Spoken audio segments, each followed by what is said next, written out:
Good morning. Hi, I'm Teddy. I'm an alcoholic. If we can just open up with a quick serenity prayer. God, grant us the serenity to accept the things we cannot change, the courage to change the things we can, and the wisdom to know the difference. I want to welcome everybody this morning. Thank you all for being here so early with us. I hope you guys enjoy the day. I think real quick, I was talking to Brad earlier. I'm just going to try to wing this real quick. I think 4 years ago, it was four of us that had a vision for what we wanted this event to be. And unfortunately, for the last 2 years, we had it planned and we just couldn't do it with all the events in the world. And so I know that we're all super grateful to be back and be here, and we're grateful for all the speakers that came. And it's funny, I don't know, it was just on my heart as I was walking up here.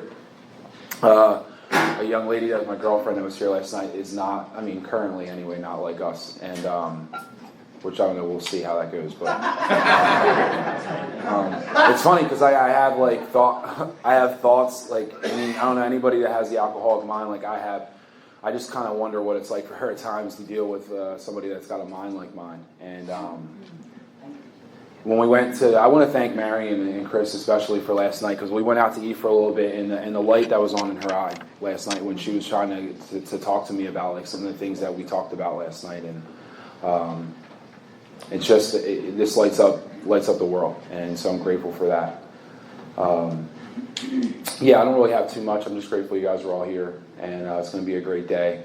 And so I think before we get started, we're going to have Dominique come up and read the preamble.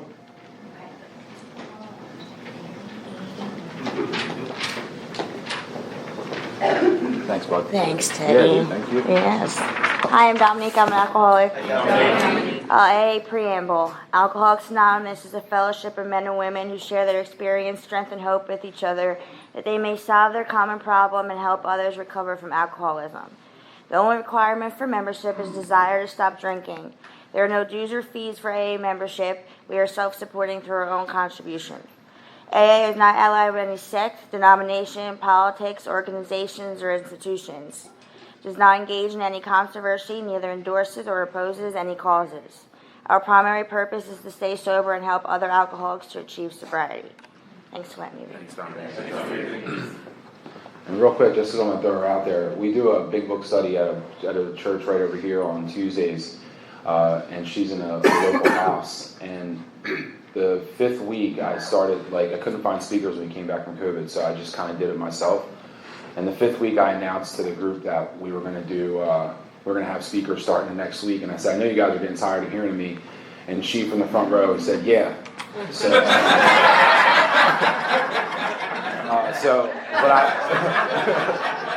which I get it, right? But I want to say, the beautiful thing about what we do here is I've gotten to watch her over the last 3 months, and this is not the young lady that was sitting in the front 3 months ago because of what we do in Alcoholics Anonymous. So, and I've asked Jason to come up and read step 1.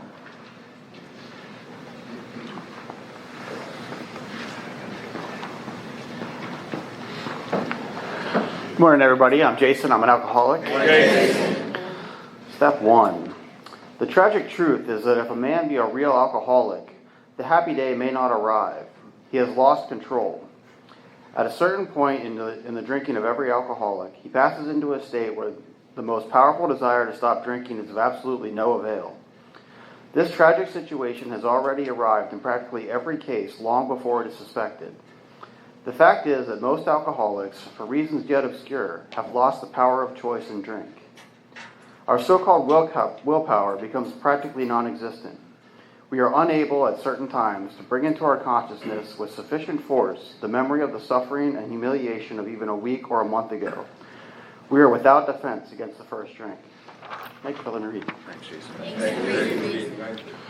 All right, before I introduce our first speaker, because of guys like these, I got an opportunity a couple of years ago to go out to Colorado, and I went to the sponsor's home group, and I was told at the beginning that when they raise your hand and ask if you're visiting, that if you do it, you're going to get asked to talk, and I didn't believe it, so I did, and I got asked to come up and I don't know if you guys know what it's like for someone like me, but to share my story in 7 minutes sounds like I don't know how to do this. But at the end of the meeting, I got to talk to Scott's sponsor, and he said, you remind me a lot of a guy who I sponsored from back in the East Coast. And I was like, who? I know a couple of them. And he said, this guy, Scott. And I was like, man, I just heard this guy give a talk on 6 and 7 6 months ago. I didn't know how to take it. But it was an honor to have somebody say that to me, because I relate to a lot of what you say and what the work it takes for somebody with a mind like mine. So I appreciate that. And just really honored to have Scott come up and give a Step 1 talk today.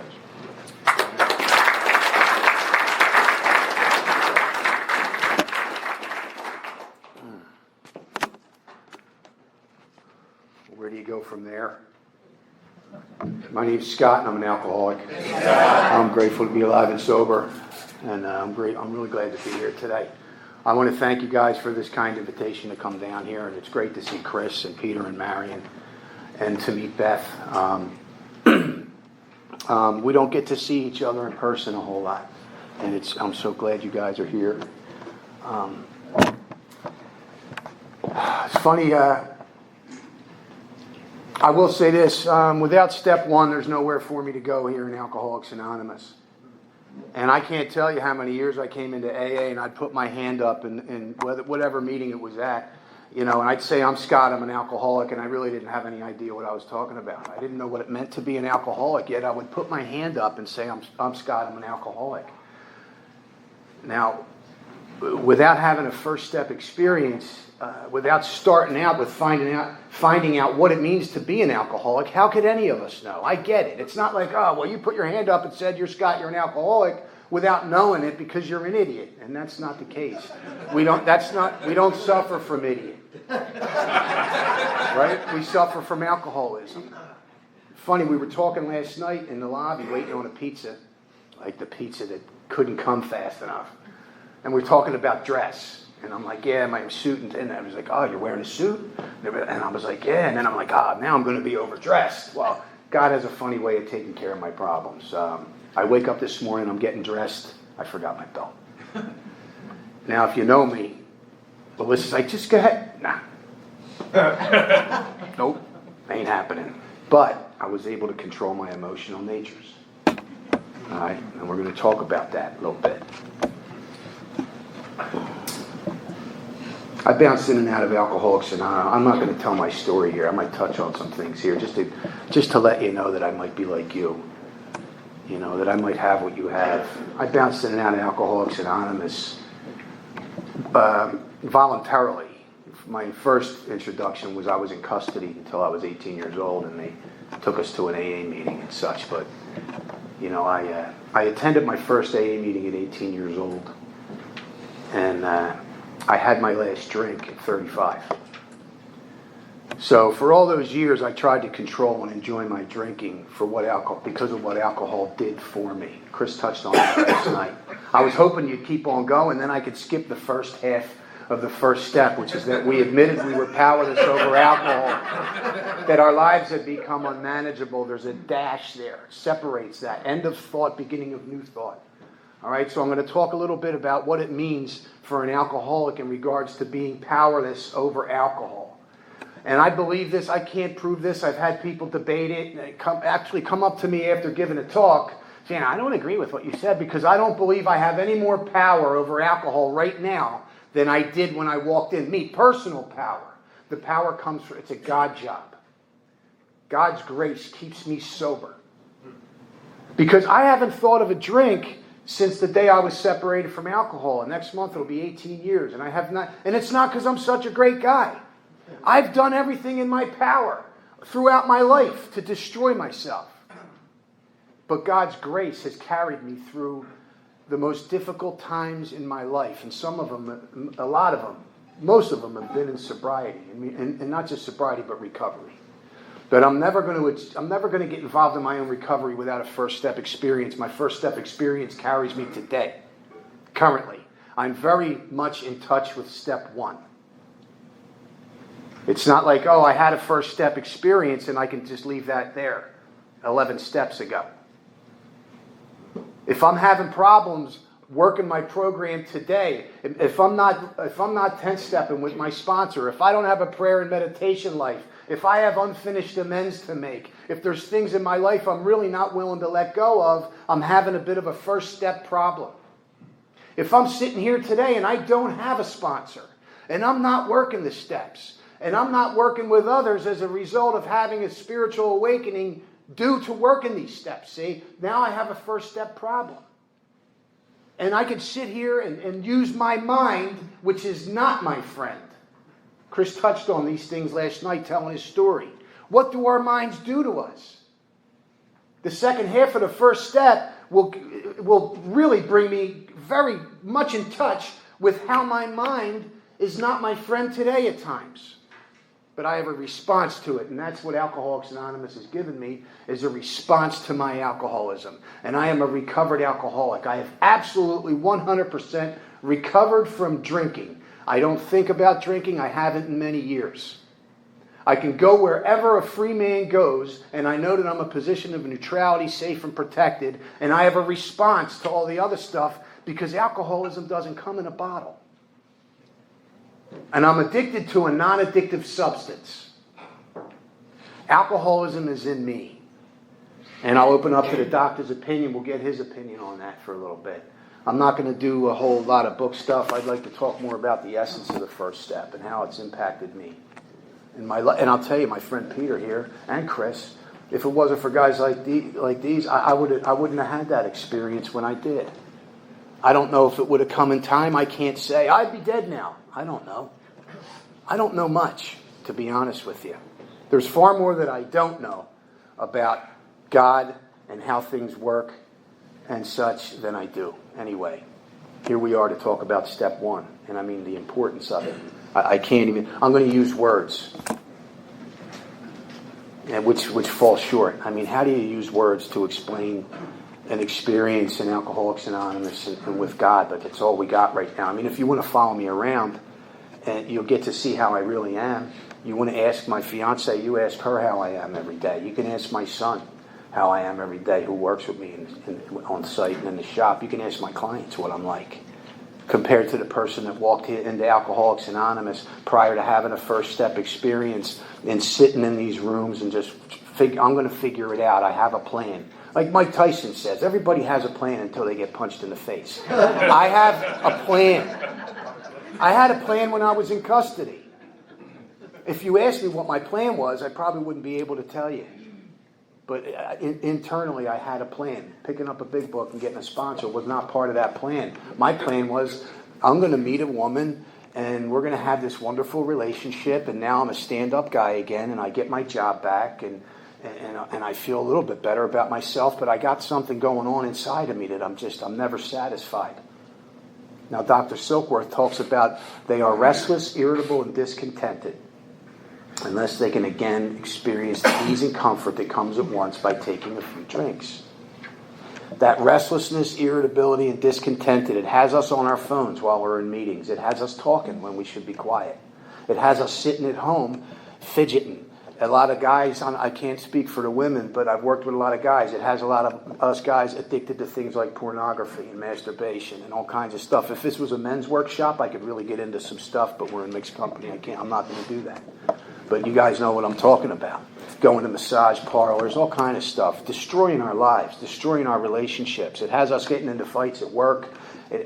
All kinds of crazy stuff. That restlessness, irritability, and discontentedness that we might be experiencing right here this weekend. And Alcoholics Anonymous has given me a response to all that stuff. I had to recover from the way in which I lived. Sober. Because I'd gone out and gotten that wife. And I had more material security than I ever had in my life, like legitimate material security. And I just couldn't stand being in my own skin. I couldn't stand being me. It was like I was a little kid all over again before I ever drank. And here I am, separated from alcohol, not thinking about drinking. Alcohol itself wasn't going to jump out of the bottle and get me. But what I would do eventually, and I became convinced of that after listening to somebody talk about what the true nature of alcoholism, I was eventually going to extend an invitation to that bottle. It wasn't going to leap off the shelf. I would, with my mind, I would extend an invitation to that bottle, and if I didn't believe it, all I had to do was look back at the last time I got sober for a couple of years without the thought of a drink. Back in 1997, I got sober, I thought for the last time. I was attending 2-3 meetings a day, but I was still doing all those things that I had sought comfort in as a kid out in the street. And I don't have to get into any of that stuff, but eventually suddenly showed up. Our friend Jim in the book talks about suddenly the thought crossed his mind. Suddenly showed up, and I reached for a beer at a backyard barbecue. And I thought the beer will go great with this burger. Now, I hadn't thought about drinking in almost 2 years. I think I was a month shy of 2 years. And I reached for that beer like it was nothing. And everybody in the yard, I mean, they were street guys, but they knew who I was. They knew me. They could see the gravity of my error, and I couldn't. And when I reached for that beer and put it back, I thought, this might not be such a bright move. But that thought was quickly replaced with, if it gets bad, I'll go back to AA. Now, within a very short time, my brother, who's gone, he would not submit to this work, and he paid with his life. I believe that. And he didn't want it to be that way. But like Cool Hand Luke, man, that's how he wants it, so he gets it. If we want a beating, we can have it. And some of us aren't going to come back from it. And we all know that. How many funerals have we been to? But I picked up that drink, and I told myself, if it gets that bad, it'll go back to AA. And my brother had about 8 years. He had picked up a drink very shortly thereafter.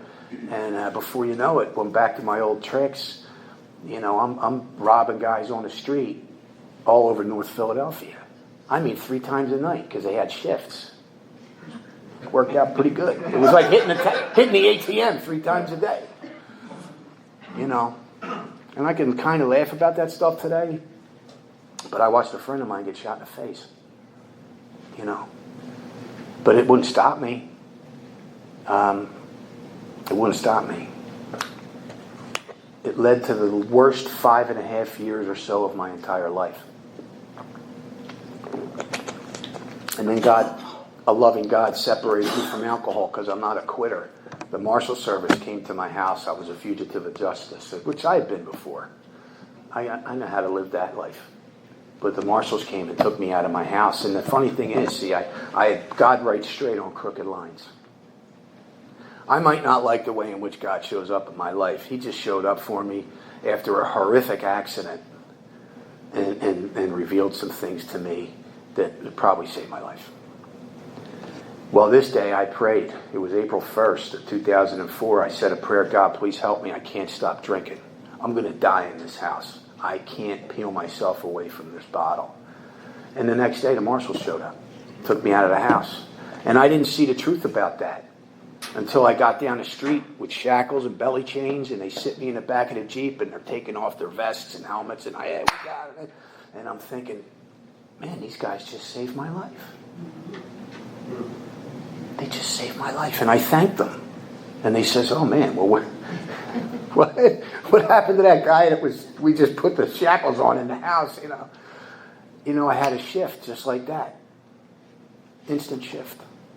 And then we went off around the neighborhood, picked up some more of my pals, and went up the state road. And that's where I sat until the case, my case came up, which got dismissed, put me back on this path where my mind immediately took back over.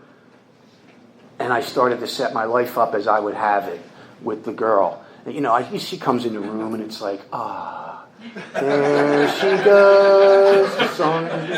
Maybe I need to be with somebody who's on this path.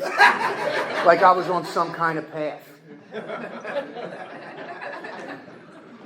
And next thing we're married, and then we have a house, and I'm a stand-up guy again. My son pops back into my life after years of not being around because of my lack of control and drink, which I'll talk about. And I want to put my brains on the wall, and I'm not thinking about drinking, so what is my problem? What is alcoholism? I haven't had a drink in years, and I want to blow my brains out. I'm so dissatisfied with life. I don't care what I have. Great job? Okay, great.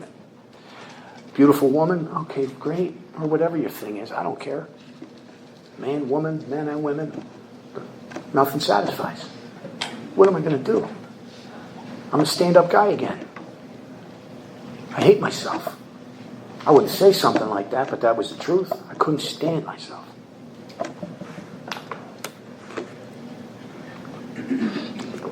She slipped the CD into the dashboard of the car, my wife at the time.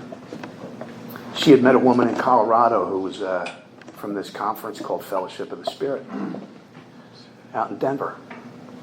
And she was having an experience with the steps. And as far as I'm concerned, she made the mistake of suggesting that I go through the steps too.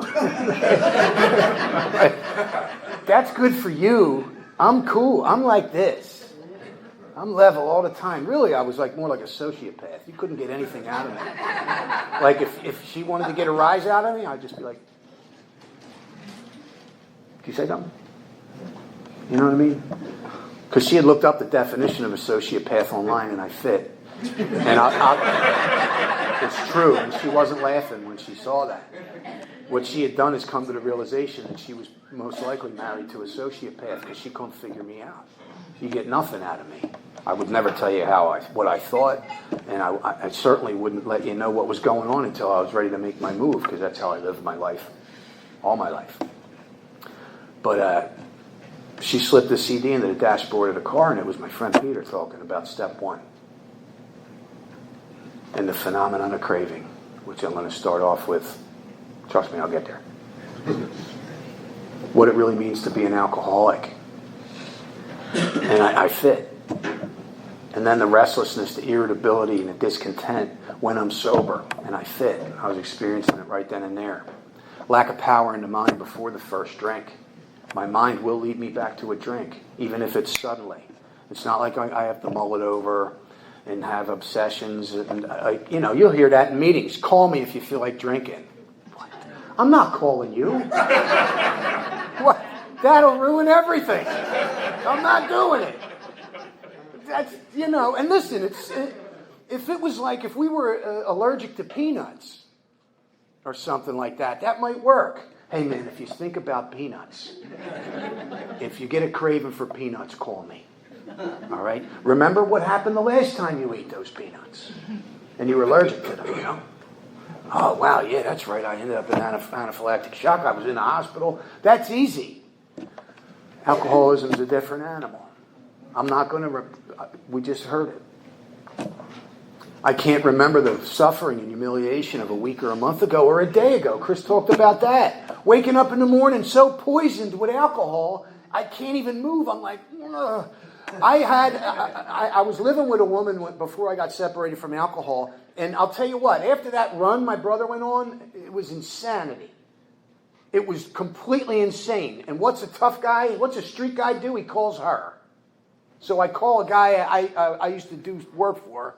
I called his daughter, because it was from the name. I knew her all my life. And unbeknownst to her, she didn't realize the gravity of her error, because she was always trying to save me. Because she watched me go from, a stand-up guy who could, do a piece of work and it was, hanging out with her father. Now I'm a psychopath, alcoholic. See, but what's wrong? Come on, are you okay? When's enough going to be enough? And I said, I don't know when enough is enough, but you got to go. I got some booze and some other stuff in the house. You got to go. And I'd go back in and keep drinking with my brother, hiding out in the house. Looking out the windows, because, you just pulled an armed robbery on some people that are probably looking for you. That's how I was living. And I go from that to her bringing me into her home and thinks if she has me out in the backyard planting tomatoes and peppers and stuff, and I'll be okay. Here's a few beers. She didn't realize what she was doing. She had no idea the gravity of her error. And I stayed with her until the marshals took me. I forget where I was going with that. Wow.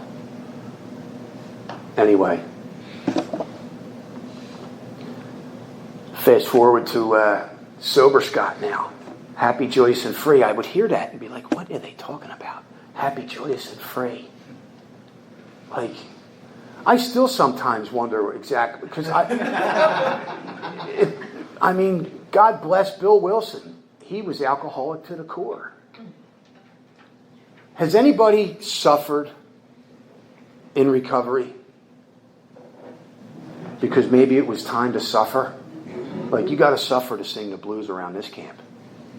You know what I mean? Some of my greatest discoveries in Alcoholics Anonymous came from terrible suffering. Like when I met this guy in Staten Island, I actually went there to seek Pete out. And I'm like, I'm going to capture Peter, and he's going to be my sponsor. And then the physical fantasy about what it's going to be like when God shows up kicks in. All the doors of opportunity will open for me. I take my seat at the banquet table of life and just eat my way through the cakes and pies and not make mistakes anymore and all that stuff. And I turn out, I get into some real spiritual action, and it's like time to be taken apart. But when I went there, Peter didn't show up till Sunday, and these two guys one was from Denver, the other from Indianapolis was Gary B. and Mickey M. and Marie doing the Al-Anon, and I'm sitting there with my linebacker eyes, and I'm like, out in there somewhere, and this guy, Mickey, was reeling me in the whole weekend. I didn't know it. And at the end of the weekend, my good old friend, the mind comes in and says, do you really need a sponsor? You got a hot wife, you got a house, you got a son back in your life, you're a stand-up guy again. You know, you've taken care of a lot of financial stuff, and you know what I mean? I was feeling pretty good about that. But then I left the part out where, right, just like I leave the part out where, okay, we're talking about the mind keeping me away from the next drink. Well, my mind was keeping the part out where I wanted to blow my brains out every other day. And where I was addicted to pornography and masturbation and stuff like that. Racing home from work before she did so I could do my thing. And wondering why I had such a separation with my wife. I didn't trust anybody. And it's not that I had trust issues. I had selfishness issues. I didn't trust you because I didn't want to tell you what I was up to because you might try to put a stop to it. Right? So it's not a trust issue. Oh, I got trust issues. No, I want to do what I want issues. That's what I got. And you're going to get in the way of it. Okay? But my life's not unmanageable. I'm sober. I haven't had a drink in a long time. I'm good. So at the end of this weekend, the good old mind says, what do you need a sponsor for? Maybe a little overreaction, right? Just like that decision I made to not drink today. I'm so poisoned with alcohol. That's where I was going. My neighbors could hear me getting sick through the skylight. You know how these row homes are out here? Well, the neighborhood I lived in, every bathroom had a skylight. And college kids next door at 4:30 in the morning could hear me violently ill every morning. Because she thought, well, listen, maybe if I buy some cool little cactus glasses and we do margaritas in the yard in the pepper and tomato garden, you'll stay home and behave yourself. And I would drink 60 of those things. And in the morning, I'd be so sick from the alcohol. Oh, it was poisoned. And I'd be violently ill. And I remember her telling, man, they can hear you in the morning. They came to me. And I remember my sponsor, Mickey, saying he drank Coors beer. And they had the great commercials, you know, sunlight coming through the glass and the Rocky Mountains and stuff. But when you drink 50 of them, it ain't like that. And he swore he was allergic to rice. Because he'd wake up so poisoned with his hands would be like this, and I know what that's like. So he said, man, I'm not allergic to the poison that is what alcohol is. I must be allergic to rice. And when he told that story, I identified. I must be allergic. It's the lime juice. It's not the half a gallon of tequila, it's the lime juice that's got me feeling this way. That's why I'm getting sick. Citrus doesn't agree with me. That's where I was going with that. But the nonsense that we tell ourselves and waking up so poisoned with alcohol, when Chris told that, I remember listening to the half a sandwich thing and the hydration stuff years ago. And I'm like, oh my God, I did that every day. I did that every day. I'm in the construction business. I've been a plasterer since I was 18 years old. And that's like 35 years. But I know what it's like to go to work in the morning and I'm like, oh my God, I'm dying. I am not drinking ever again. And then by lunchtime, I'm starting to think about the bar because I've got my cooler. And then I throw a Gatorade in there and more water and a half a sandwich. "Ooh, I'm pretty good now," and then sneak another half in when you can, and now it's like, all right, man, I'm driving to the bar just to have a couple, because there's no way I want to end up like I did yesterday, and every day before that. I would drink like 7 40-ounce Budweisers every night of the week, hanging out on the street at the playground where we hung out at. We'd pull our cars up, and you just hung there right on the street and drank in Fairmount Park in Philadelphia. And that's insane. And you couldn't sip on them, because if you did, they got warm. So you had to, you know. It was ridiculous. So I can't rely on my mind. I couldn't rely on my mind at Fox New York either, up in Staten Island that day, because my mind was going to send me out of there with a sponsor. Just like our minds have us sitting in here, some of us maybe today, without a sponsor, not working the steps, have unfinished amends, not 10th stepping. Prayer and meditation, that's okay. I'm not too keen on that stuff, or I'm not good at it. Who is? And what's that look like anyway? What do I think? These fantasies. I make up stuff. What does prayer and meditation, successful prayer and meditation, look like? It's me seeking communion with God. Seeking. We practice these steps. Doctors practice medicine. Lawyers practice law. They don't always get it right. We practice this stuff. Or maybe I'm afraid somebody in my home group's going to tell me, you're not in fit spiritual condition, or you're suffering from what, you know what I mean? We got to get in the game. I had to start somewhere. And that was what I did the first time I rocked through the steps. I go through the steps once a year. And I sponsor a dozen guys or so, and I have appointments set up with them. I have a disciplined life. The only problem is I'm an alcoholic and we lack discipline. So the disciplined life becomes a real challenge. And the mind is not my friend. It's going to tell me I don't need to do this stuff. And it's going to do everything it can to keep me away from having a first step experience. But what does it really mean to be an alcoholic?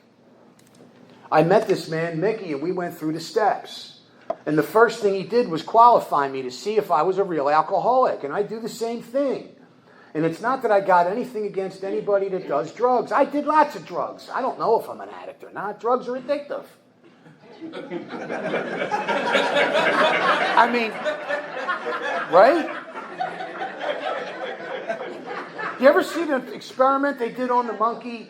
The heroin button and the cocaine button. The heroin button lights up, monkey hits the button. Whoa. Cocaine button lights up. Monkey hits the button. Whoa.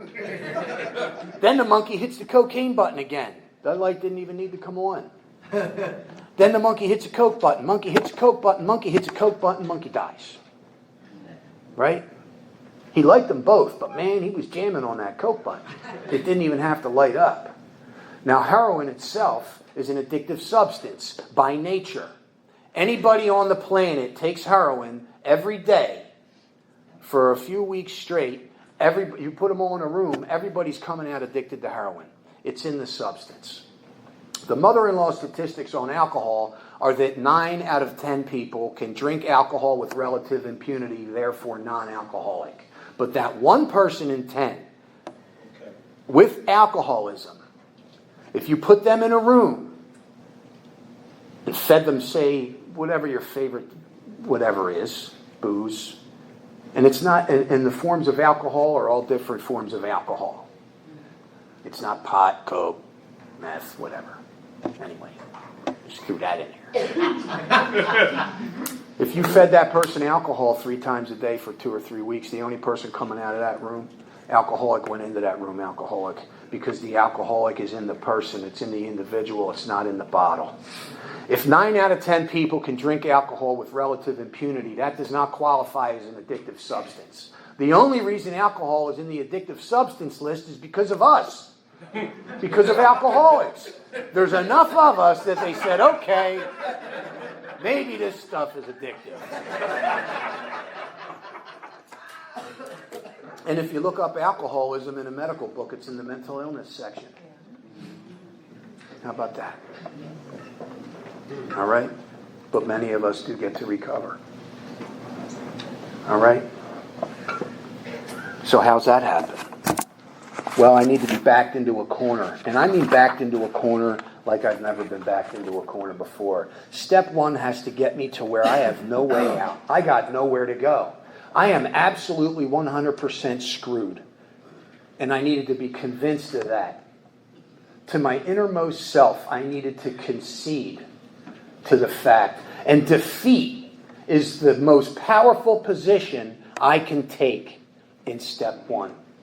I'll tell you what, at any point in my recovery, when I'm up against something that is not of God, it is of selfishness, defeat is my most powerful position to take. That goes for anything in my life, not just alcohol. But we're talking about booze right now. We'll get into the after the dash. And let me see. Okay, we got time. So we believe, this is the doctor's opinion, William D. Silkworth, worked Towns Hospital. He was the number one guy in the nation at that time working with people like us and people that were addicted to drugs. And they didn't know what to do with us. And he came up with this theory about alcoholics. So when the book was written, they asked him to put this into the book, called The Doctor's Opinion. So for anybody who's not familiar, how many of us are working with sponsors and have sponsors? Okay. How many of us are under a year? Okay. Wow. A lot of you that sponsors are still on. Yeah, that's great. All right, I just wanted to see, it's not like, oh, these are this people and those are the, you know what I mean? No, it ain't like that. It ain't like that. Listen, some things were easier for me to deal with early in recovery than they are now. You know what I mean? So, listen, when it's time to change, the arena will appear and maybe a brick wall in your life. So we believe and so suggested a few years ago that the action of alcohol on these chronic alcoholics is the manifestation of an allergy. The action of alcohol, when I take alcohol into my body, after my mind extends the invitation to it. Nobody's holding me down. That the phenomenon of craving is limited to this class and never occurs, ever, in the average temperate drinker. These allergic types can never safely use alcohol in any form, beer, wine, whiskey. And once having formed the habit and found they cannot break it, once having lost their self-confidence, their reliance upon things human. Now here's a medical man. He's already hinting towards a power greater than ourselves, which our next speaker is going to talk about. Their problems pile up on them and become astonishingly difficult to solve. Problems. He's not talking about alcohol. Talk about their problems, life problems. Frothy emotional appeal seldom suffices. I mean, how many times have our families begged with us to not drink the way we do or to stop drinking? I remember my grandmother, her boyfriend Pete, he was a hard drinker. The book talks about that. I just don't have enough time to get into all this stuff, the mechanics and stuff. Her boyfriend was a hard drinker, and he was a tough guy. I mean, Pete was the guy you would go to when you needed help. You needed somebody that could use their hands. Pete was the guy back in the 20s and 30s. And the doctor told him at 26 years old, Pete, if you take another drink, you're going to die. Pete never drank again. Frothy emotional appeal sufficed on him. He was a hard drinker, for sure. If you drink hard, alcohol beats you up. If you're a non-alcoholic, you drink too much, you get drunk. But if you're an alcoholic like me, you can't stop. Pete was able to stop, and he was a kind man. He was a gentle man. He was a tough man, but he was a kind and gentle man. Unlike myself when I stopped drinking. He was not restless, irritable, and discontented like I was. And I remember my grandmother looking at me with sadness in her eyes and saying, why can't you stop drinking? Pete was an alcoholic. He stopped. And I didn't know what it meant to be alcoholic back then. And I used to think to myself, geez, why can't I stop? I don't want to live this way. I don't want to look at my grandmother's face, the sadness in her eyes, the disappointment and disgust. Because if you knew me back then, when I wasn't at my worst, man, I was, I didn't look the way I looked that day, that's for sure. But I know now today that Pete wasn't a real alcoholic. And the book mentions that word, real alcoholic. If I'm an alcoholic of the hopeless variety, like I don't know any other kind, but The bottom of the page, it says men and women drink essentially because they like the effect produced by alcohol. The sensation is so elusive that while they admit it is injurious, it's going to hurt me, they cannot after time differentiate the true from the false. So I can't believe my mind in regards to drink. To them, their alcoholic life seems the only normal one. They are restless, irritable, and discontented unless they can again experience the sense of ease and comfort which comes at once by taking a few drinks. There's a little meme I see floating around with a mouse, and he's got a helmet on, and he's looking at the mouse trap like this is going to be different this time. He's got his helmet on. And they say this. They're you know. Drinks which they see others taking with impunity. I mean, I see guys that I knew I was tight with, man, and if they drank too much, they'd get pretty tight. They'd get loaded. But they'd get up and show up for life the next day, and I couldn't do it. I just couldn't stop drinking. My son would be waiting for me on the stoop. He was a little boy. I had shared custody. And this is when I heard men like Peter talking about the phenomenon of craving, when that is what makes me alcoholic. Now, there's a spiritual malady that comes with this illness, absolutely. Something I need to still respond to today, although I'm very much involved in my own recovery and helping and sponsoring others. Alcoholism's not finished with me. It crops up. That doesn't mean I'm not fit spiritual. Fit spiritual condition is for me to respond to that stuff. Okay? That's how I stay in fit spiritual condition, by responding to it when it crops up. That's what my book says. But it still comes up. But in regards to this phenomenon of craving, what did that look like in my life? And I went right there when I heard this man talking about it, was my son sitting on the front stoop waiting for his dad Saturday morning to pick him up. But dad, listening to his good old pal, the mind, which lied to him every single time, said it was okay Friday afternoon to go get a couple of beers. And then maybe a shot. I wasn't a big shot guy, but if somebody bought one, I was doing it. You know, or maybe a glass of rum with a little bit of Coke for color. Just a couple. My favorite bar was at 17th and Fairmount. It was owned by this old black couple. They were great, man. Husband and wife. And if you went in there and asked for a rum and Coke, you got a glass of rum and a can of Coke. And that was me on a Saturday. All day. But I'm supposed to be picking up my son. And he's sitting on his stoop waiting for his dad. How do you think he feels? And his mom's got to make another excuse. Because I thought it was okay to go have a drink on a Friday afternoon. And I couldn't stop drinking. Next thing I'm down Atlantic City by Sunday. I don't make it home till late Sunday night. Calling up saying, oh man, I'm sorry I'm late. Late? I was supposed to be there yesterday. You know what I'm saying? Now later on today, I'll talk about the process in which I'm able to set that stuff straight. And we do get to do that in here. All right? But the phenomenon of craving kicked in. I don't know if it was after the first drink, the second, or the third. I don't know. And I can't prove when it did, and I don't know if anybody can. It's not like a little light went off. Uh-oh. There's the phenomenon of craving. He ain't stopped. I don't know, but I'll be damned if I'm going to lie to myself and say it didn't happen every time I drank. And that's the moment that I had been rocked. I was getting rocketed into a course of action that was going to take me to where I stand today, which is a man of integrity. You know, if I want to control my emotional natures, I turn that stuff over to God. I'm able to do that. If I wake up with misery and depression, I'm going to get into that too. I'm able to respond to that today. Okay? That stuff comes with the illness. I don't want to get ahead of myself.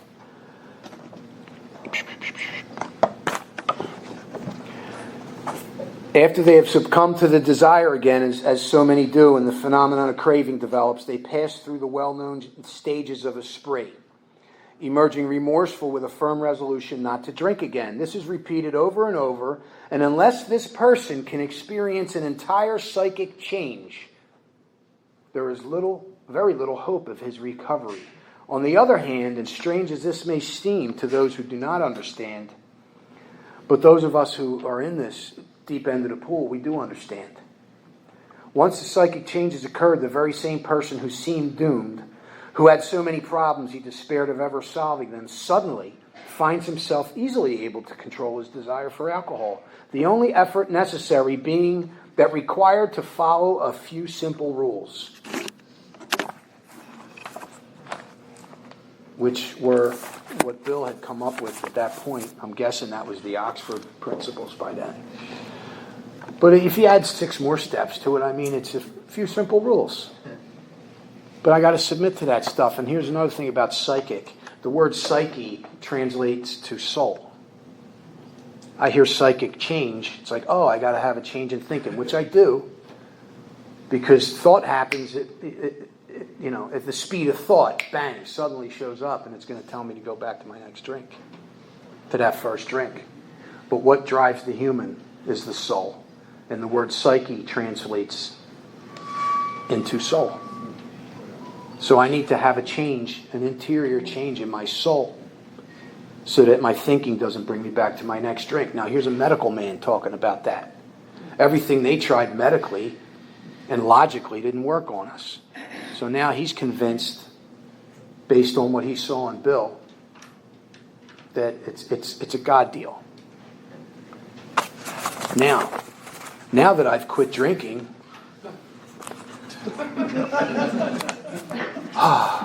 ain't it glad the wind stopped blowing?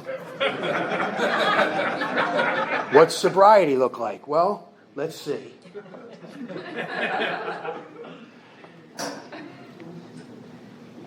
The middle of page 52, they have this paragraph, and it's referred to as these bedevilments. So now that I've stopped drinking, now I would love to tell you that this stuff is when I was drinking. Of course, no. Our lives had become unmanageable. I am unable to manage my own life, but I am also hardwired to want to manage my own life. See, it's like a sick joke. I want to do that because I know stuff.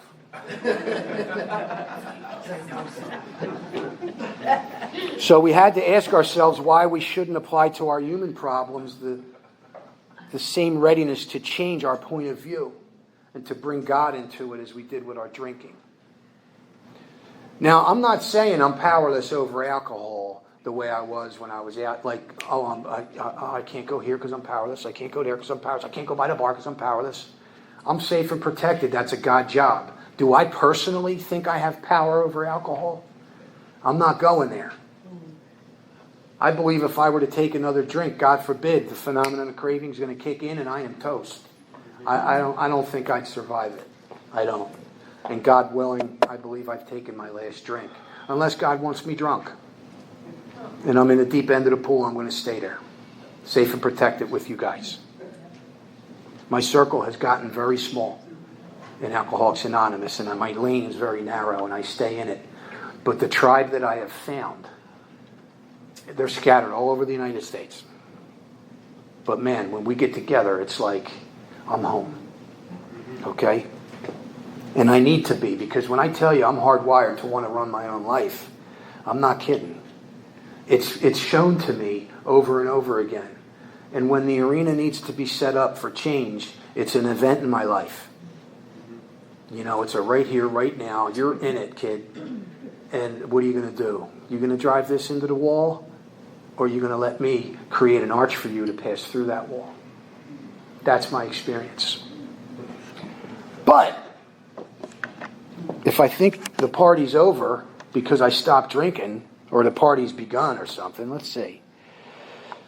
We were having trouble with personal relationships. I'm going to go through them and then drop back. We were having trouble with personal relationships. We couldn't control our emotional natures. We were prey to misery and depression. We couldn't make a living. We had a feeling of uselessness. We were full of fear.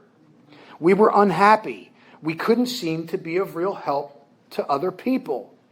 Was not a basic solution of these bedevilments more important than whether we should see newsreels of lunar flight? Of course it was. Now, they were talking about maybe lunar flight back then. We're looking at planets that are spinning around stars that are so far away it would take 100,000 years to get to one. Right? The possibility of lunar flight to knowing what's at the center of our galaxy and proving it. You know, from theory to being able to prove this stuff. And all this still applies. So let's take a look. We're having trouble with personal relationships. Can anybody relate to that? I mean, when I first walked in here, man, like everybody got on my nerves. I had some real fixed ideas about things because I know stuff. And if I could just see you. He's a... Oh, that guy? I saw threats everywhere.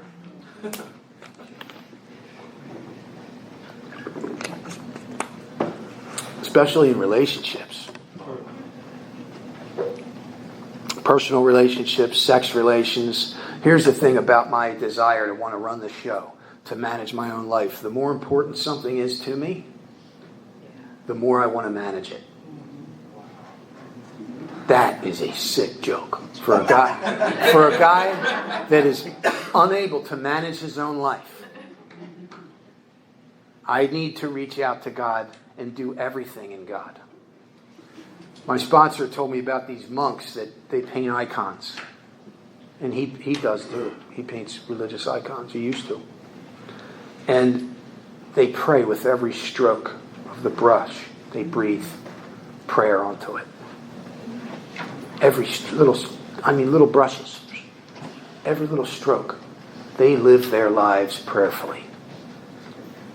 And now am I able to do that? I am. Do I do it all the time? I don't. I fall short. But that's the kind of life that a guy like me needs to live. A reaching out to God life. And he's right here. My book says that, well, the next speaker may get into that. We couldn't control our emotional natures. Now this morning I realized I didn't bring my belt. Otherwise I'd be all suited up. You know, I was able to not lose my marbles. Now you might think, well, that's ridiculous. Why would you lose your marbles over such a thing? You don't know me. You know what I'm saying? I'm off. And once I go over the event horizon, I get sucked into the black hole of self. And you can't get me back. I'd shared about 6 years ago, my brother had passed as a result of not submitting to this work. I'm just going to give you a little hint on what it looks like when I can't control my emotional natures. And I'm the AA guy by this time. You can see what I'm saying? So, get off that one. I'm driving down Kensington Ave and this cop comes up behind me, narcotics cop. I know what they look like. And I'm coming from my shop now where my son and another guy are working in the shop. And I'm in my Cadillac. I'm like, I definitely don't look like somebody copping dope. I can't. I mean, come on, driving a beautiful. Remember that caddy? That was great. Driving that. It's about 8 o'clock in the morning though, when everybody be out there getting their bags, right? So I'm sitting there, and he's looking, he's talking with his partner, and next thing the light turns green, lights go on, and I'm like, I pull over thinking he's headed to a call. He's behind me. I'm like, oh Jesus, here we go. So. Like the way our friend Jim, who experienced suddenly, he was a little resentful that he was working for a company he used to own. He was open to the trickery of his mind, let's say. I pull over, I'm a little resentful, and this cop comes up to my window, and he's looking in the car, and I'm already bent out of shape. I'm like, what? What? Oh, you think I'm not copping dope, pal. Why don't you? And he thinks that we think he's copping dope. Blah, blah, blah. I says, why don't you go get the guys that sold my brother that bag of fentanyl that killed him? And he looks at me and he looks at his partner and he says, oh, we're going to go get them next. And he smiles. And I lose it. I am a psycho. I'm out of the car. I'm giving it to him. And he's backing up and he's right in this thing, and his partner's over there, and I'm like an animal. And there was a point where I could have asked for God's help, and I recognized that point. Where I could have gotten centered before I put that window down. And you know what I mean? And when he said that, what he said about my brother, oh, we're going to go get them next, and he smiled at me, I felt myself go right over the edge. So I allowed that to happen because I refused to ask for God's help. And that day, I mean, it ended up, he was abusing his authority. And that's fine and dandy, but I didn't have to act the way I was unable to control my emotional natures because I was trying to control my emotional natures. Right? And he ended up towing that car away, and I'm standing there like, whew, how'd that happen? You know? Junior, come get me. And we spend the rest of the day chasing my car around the city of Philadelphia. Going to this judge, getting this paper signed, and you know, it was awful. You know, and my son got to see what a psycho his dad can be. He already knew. He remembers before I went through the steps. But I'm not that way today. That's a God's honest truth. I mean, I would drive down I-95, man, and if you wronged me, I would chase you off an exit I wasn't even getting off of. And catch you at the light and do that whole, get out of the car, do all that stuff. And my son would be like, Dad, what are you... You know, oh, I'm sorry. I forgot you were even there. I can't even see you. I can't even see. I get so blinded. Now, do I address the behavior or do I address what causes it? Our book says root and branch. Now, the rest of our speakers are going to get down to that stuff. But if I don't get down to where it hurts, and that's what my sponsor had asked me that day. I saw Pete, and I ended up with Mickey because I had to pray. My mind said, go home without a sponsor. And my heart said, if I don't leave here with a sponsor, man, I'm toast. And I asked God, and that guy Mickey was looking down at me. And he said, I've been watching you all weekend, man. From where I'm sitting, you look like a clenched fist.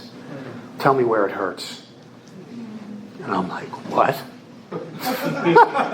It's like... You know, after my accident that we had before Christmas, oh, I can tell you where it hurts. It hurts here, it hurts here, it hurts here, it hurts here, it hurts. But when you're completely shattered inside and somebody asks you that question, tell me, how do you answer that one? Well, we're going to find out. We're going to take the rest of my life probably to find out exactly where I hurt. And I've been able to heal from some stuff. Like what set me off with that police officer? And I wonder why my life is unmanageable. I have all these wounds. I've been operating out of my wounds all my life. So character defect is how I do business when I walk in these doors. So when you meet me, character defect's what you meet. Whatever I want you to see for that day. My first wife, that's what she meant. The Scott that Scott created so that you'll like me. So that I can hook you. So that we can have a wonderful life together. And I have all these expectations that I dump in your lap, and I don't even let you know about it. I don't have a list of them. And if you were to ask me what my expectations are, I would say, I don't have any. And I believe my own nonsense. But there's more expectations than I have paper in the world to put down. And they change all the time. I move the goalposts constantly. So I wonder why my life is unmanageable. I put more in your lap to make me feel secure. You have no idea that I'm doing it. None. So the next time we look across the room at that man or woman and we catch a glad eye for him, think twice. I'm not saying we shouldn't get involved with each other. Melissa and I have a great relationship based on honesty, trust. Communication's quite new to me, but we're throwing that in there too, you know? And I'm working on it. I see Peter and Mary, and I want that kind of relationship. I know these people. I know them. They're my tribe. My sponsor and his wife have been together since 1970 or so. And it's been hard. I mean, he would leave and then she'd go fix his apartment up. You know, the Al-Anon thing. But like, hey man, they're able to do it. The only thing I've committed to is my heart beating for 53 years. And I didn't even have anything to do with that. Like, I don't know what that kind of commitment looks like. I know what I do, but I haven't, like, experientially.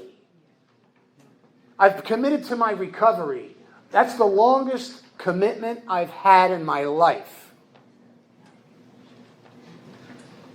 But I want that kind of commitment. I want that kind of integrity. I know what it is to have integrity today in my life, and I've had it to my own financial detriment. I remember my sponsor leaving a job because he needed to do that to have integrity. And he went home and told his wife, "It looks like we're having integrity for dinner tonight." And I thought it sounded like a real, karate chop ninja thing to say spiritually, but I didn't know what he meant by that until I took on a job where me serving the client, who were elderly, meant perhaps ruin for me. And the words came out of my mouth, "Don't worry, I'll take care of it." And I'm like, who said that? And I did take care of it, and it was I suffered depression. Let's talk about that. Pray to misery and depression. If I'm prey, it means I don't get a vote. A prey item. The way a gazelle is prey to a lion. The gazelle is a prey item. It does not get a vote when the lion shows up. What it does get a vote on is how it responds. Now, on the Animal Planet show, they showed a lion catch the gazelle almost every time. In reality, it's the opposite. Most of the time, the gazelle escapes, statistically. Okay? So if I'm prey to misery and depression, it's going to come. And I'm able to tell you that it does come.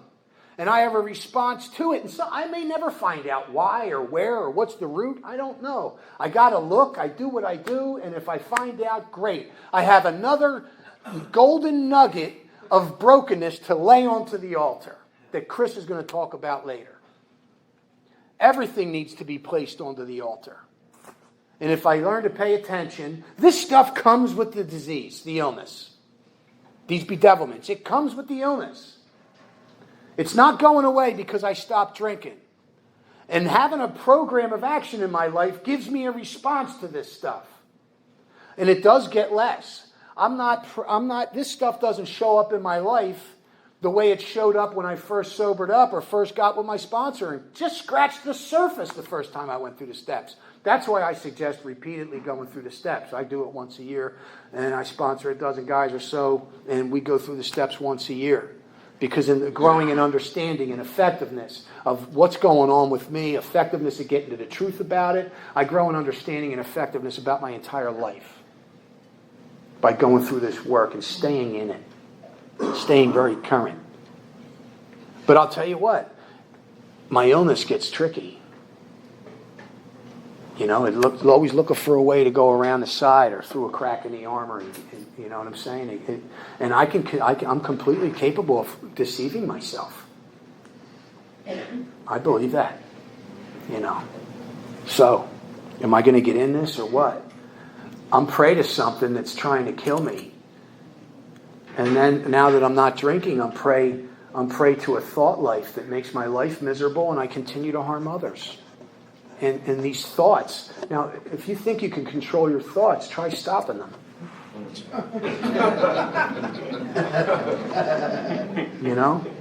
And at the speed of thought, I'll blow up my life. I need a response to that. I don't think an alcoholic realizes just how much trouble he or she is in when we walk in the rooms. I know I didn't. I thought I had a drinking problem.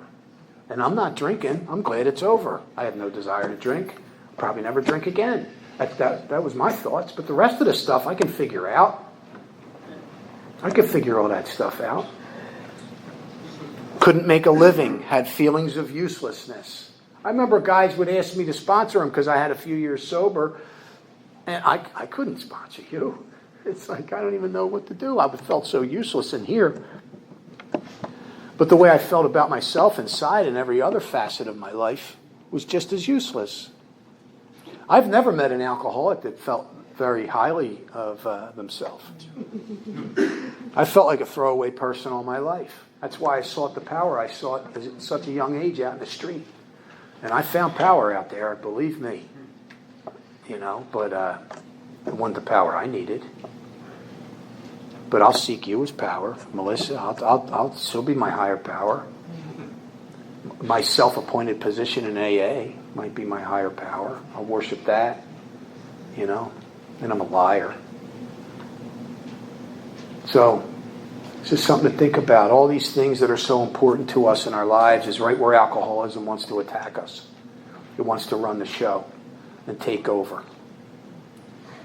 Other than that, don't worry about it. We'll talk more later. Thank you.